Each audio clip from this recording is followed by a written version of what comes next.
안녕하세요. 디지스트의 김은경입니다.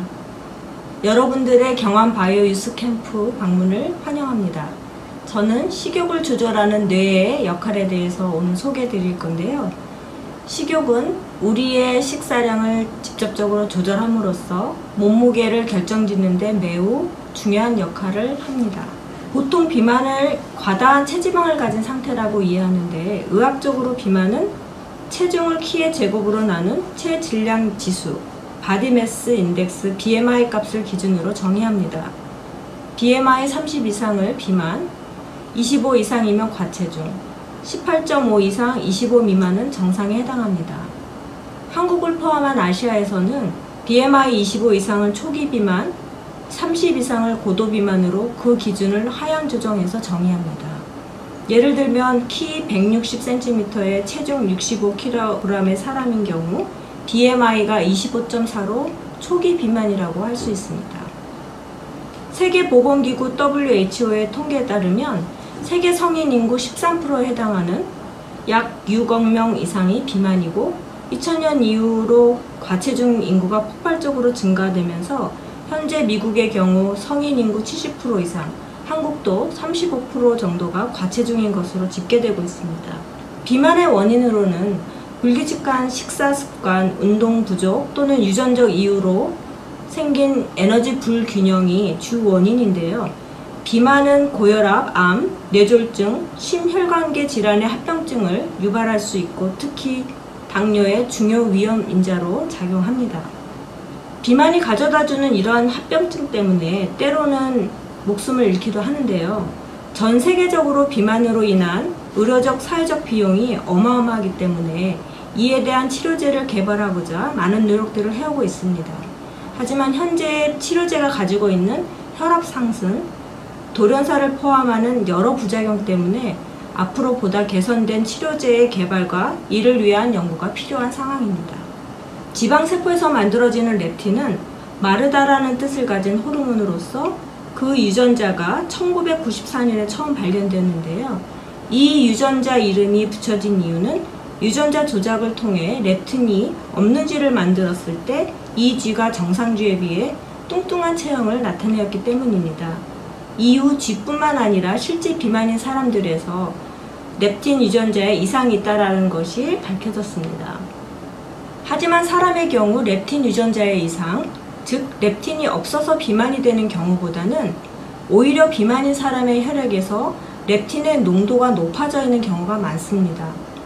원래 정상인 경우 렙틴은 몸 안에 지방이 많아지면 지방세포에서 만들어져서 혈액을 통해 뇌 시상하부를 하는 곳으로 전달되어 식욕을 억제하는 역할을 합니다.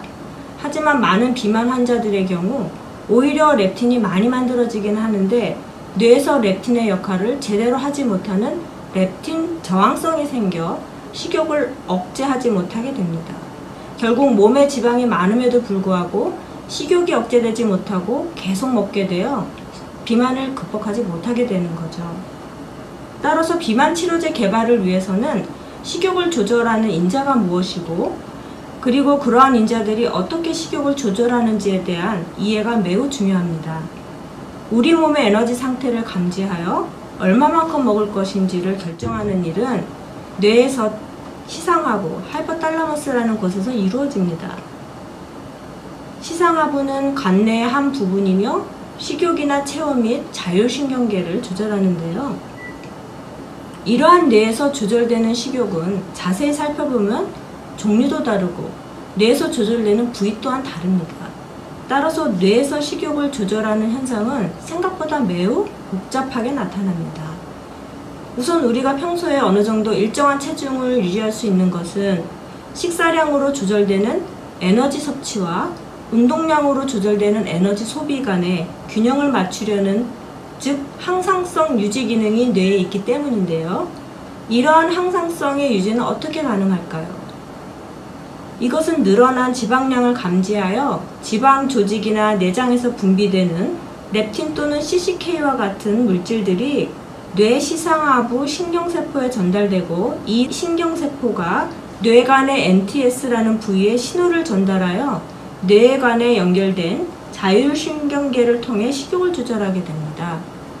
또 다른 식욕 조절의 예는 아마 여러분들도 초콜릿과 같은 단 음식 또는 매운 음식 같은 특정 음식에 대해 식욕을 통제하기가 어렵다고 경험한 적이 있을 텐데요. 이때는 시상하부 외에도 아미그달라 그리고 뉴클레어스 어쿰변스와 같은 변형계라고 하는 뇌 부위에서 도파민이라고 하는 호르몬이 분비되어 아, 내가 행복하구나 라고 느끼는 보상효과와 함께 중독 현상을 보이기 때문입니다. 이 외에 우리가 심하게 아플 때 식욕이 저하되는 것을 경험을 하실 때가 있으실 텐데요. 이때는 PBN이라고 하는 또 다른 뇌 부위가 식욕을 조절하게 됩니다. 지금까지 상대적으로 많이 밝혀진 식욕 조절 기전은 항상성 유지를 위한 조절인데요. 뇌 시상하부는 지방이나 위장, 췌장 등 몸 안의 장기로부터 영양소와 호르몬의 신호를 전달받습니다.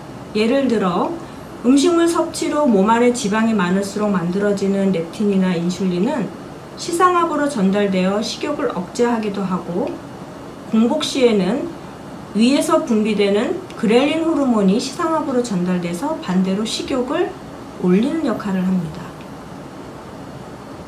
식욕을 조절함에 있어서 이렇게 장기에서 분비되는 호르몬이 뇌로 전달되면 이후 뇌에서 만들어지는 다양한 호르몬들이 식욕을 촉진하거나 억제하는 데에 관여하는데요. 주로 시상하부 신경세포에서 이러한 식욕 조절 호르몬들이 생산됩니다. 식욕을 촉진을 하는 대표적인 호르몬으로는 뉴로펩타이드 Y, NPY, 아구티 릴레이티드 프로테인 AGRP, 또 식욕을 억제하는 호르몬으로는 프로오피멜라노코르틴, 팜시, 코케인 앤드 엠파타민 레귤레이티드 트랜스크립트 카트 등이 있습니다.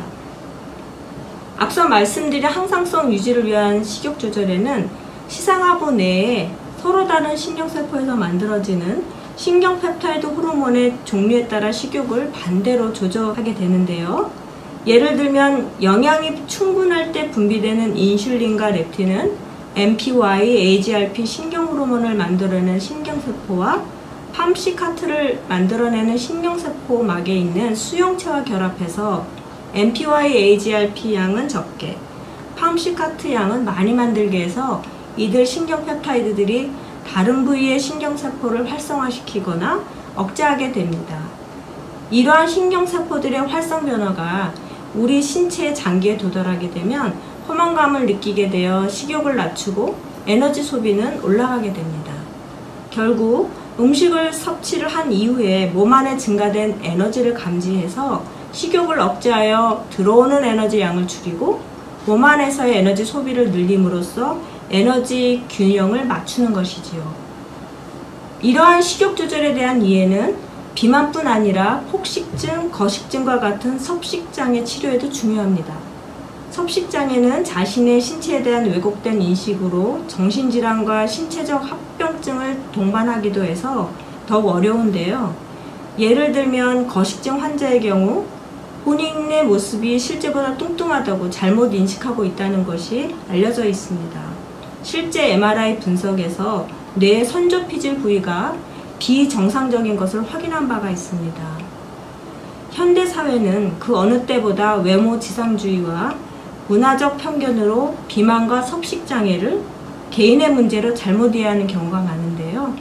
앞으로는 이러한 편견을 줄이려는 사회적 노력과 과학적 치료법의 개발을 통해서 비만과 섭식장애를 극복해야 할 것으로 생각합니다. 세계적으로 식욕을 조절하는 뇌의 기능에 대한 연구는 현재 활발하게 진행 중에 있습니다. 하지만 밝혀지지 않은 많은 부분이 아직도 비밀로 남아 있습니다. 앞으로 여러분들 중에서 이 분야에서 관심 있는 사람들이 있다면은 미래에 그 비밀을 밝혀주실 수 있을 거라고 기대합니다. 감사합니다.